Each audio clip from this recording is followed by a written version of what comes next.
Maharashtra median सावली आपला.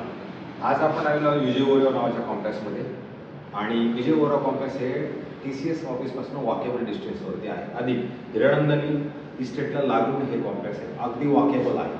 ठाणा स्टेशनपासून 10 किलोमीटरच्या अंतरावरती हे घर आहे. घर आणि अनटच आहे. आमच्या इन्व्हेस्टरचं घर आहे खरं तर. हे घराची साईज पण खूप मोठी आहे, 668 याचा कार्पेट आहे.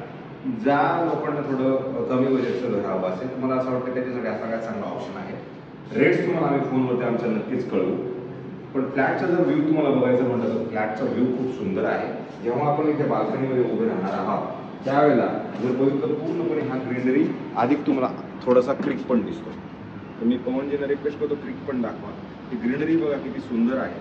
मला असं वाटतं हा खूप चांगला ऑप्शन आहे राहायच्या हिशोबाने किंवा इन्व्हेस्टमेंटच्या हिशोबाने. मेट्रोपासून हा साधारणतः 10 मिनिटाच्या अंतरावरती असणार आहे. स्विमिंग पूल, क्लब हाऊस, जिम ह्या सगळ्या गोष्टी इथे बनवल्या गेलेल्या आहेत. आत्ता सध्या स्विमिंग पूलचं काम चालू आहे, पण गार्डन वगैरे सगळ्या मुलांना खेळण्यासाठी सगळ्या सुखसुविधा दिलेल्या आहेत.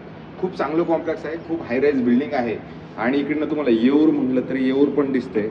आणि हे सगळे म्हणजे ज्या व्यक्तीला निसर्गरम्य वातावरणात राहायची सवय आहे त्या व्यक्तींसाठी हा ऑप्शन खूप चांगला आहे.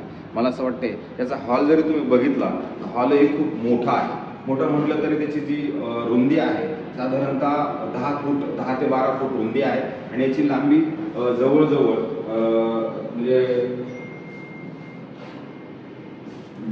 18 फुटाची त्याची लांबी आहे. त्याच्यानंतर डायनिंग स्पेस दिलेला आहे. डायनिंग स्पेसच्या शेजारीच एक वॉलड्रॉप लावण्यासाठी किंवा टीव्ही युनिट जरी तुम्हाला सेट करायचं म्हणजे तुम्ही ह्या साईडला करू शकता किंवा एखादं मंदिर जरी बनत असेल तर ते नक्की ह्या ठिकाणी करू शकता. तर त्याच्यानंतर आपण जाऊ किचनमध्ये. किचनची ही साईज खूप चांगली आहे. अगदी 2-3 जण म्हटलं तरी ह्या किचनमध्ये एंट्री करून काम करू शकतात आणि त्यासाठी त्यांनी परत ह्या साईडला ग्रीनरी व्ह्यू करून मिळतोच. त्याच्यानंतर एक कॉमन बाथरूम आहे. ते बाथरूम या साईडला आहे आणि तिथे जॅगवारची फिटिंग ऑलरेडी त्या बाथरूममध्ये केलेली आहे. अधिक त्या ठिकाणी तुमचा ड्राय स्पेसही दिलेला आहे आणि ड्राय स्पेसची साईज पण खूप मोठी आहे. त्यानंतर जेव्हा आपण पहिला BHK तो पहिला BHK तुमचा ह्या साईडला आहे.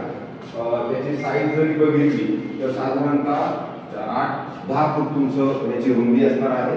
अधिक त्याची लांबी पण जवळजवळ 10 फूटच आहे. त्याचा आपण जर व्ह्यू बघितला त्याच्यात पण तुम्हाला डायरेक्ट येऊर हिल्स दिसेल. येऊरचा पूर्णपणे डोंगर तुम्हाला ह्या बेडरूम मधून दिसतो. मला असं वाटतं हा आम्ही आणि फ्लॅट आहे येण्यासाठी ज्याला बजेट थोडं ऍडजस्टमेंट करायचे आहे त्याला पण खूप चांगला आहे. आता आपण जात आहोत मास्टर बेडरूममध्ये. मास्टर बेडरूमची साईजही खूप मोठी आहे. आज जर आपण आलात तर पहिलं साईडला त्यांनी बाथरूम दिलेलं आहे. बाथरूममध्ये सगळे ज्या काही गोष्टी नळ फिटिंग वगैरे त्या आहेत त्या ऑलरेडी सगळ्याला कियारा कंपनीचं ह्यांनी ते याच्यामध्ये वापरलेलं आहे. त्यानंतर या शेजारी तुम्हाला वॉलड्रॉपचं ठिकाण त्यांनी मजबूत मोठं आतमध्ये दिलेलं आहे. त्याला वेगळं वॉलड्रॉप करायची गरज नाहीये. ह्या बेडरूमची जरी साईज तुम्ही म्हटला साधारणतः जवळजवळ 10 ते 12 फुटाचं त्याची रुंदी आहे आणि याची जर लांबी बघितली तर जवळजवळ 10 फुटाची त्याची लांबी पण आहे. ह्या बेडरूमला ह्याला पण क्रॉस व्हेंटिलेशनसाठी ह्या साईडला एक विंडो दिलेली आहे. अधिक त्याच्यानंतर जर तुम्ही ह्या साईडला आला तर स्लायडिंग विंडोनी जर बघितलं तर ह्या साईडला तुम्हाला ग्रीनरी थोडा वेळ मिळतो. अधिक ह्या साईडला परत आला तर तुम्हाला येऊरचा पण वेळ मिळतो आणि अम्युनिटी स्पेसिंगचा फ्लॅट असेल. जर ह्या फ्लॅटमध्ये तुम्हाला खरोखर इंटरेस्ट असेल आणि असं वाटते की नाही आपण हा फ्लॅट घ्यायला हवा तर मला असं वाटतं चांगल्या रेटमध्ये आपण हा फ्लॅट करून देऊ शकतो. जर तुम्हाला हा फ्लॅट आवडला आमच्या खालील दिलेल्या नंबरवर तुम्ही फोन करा.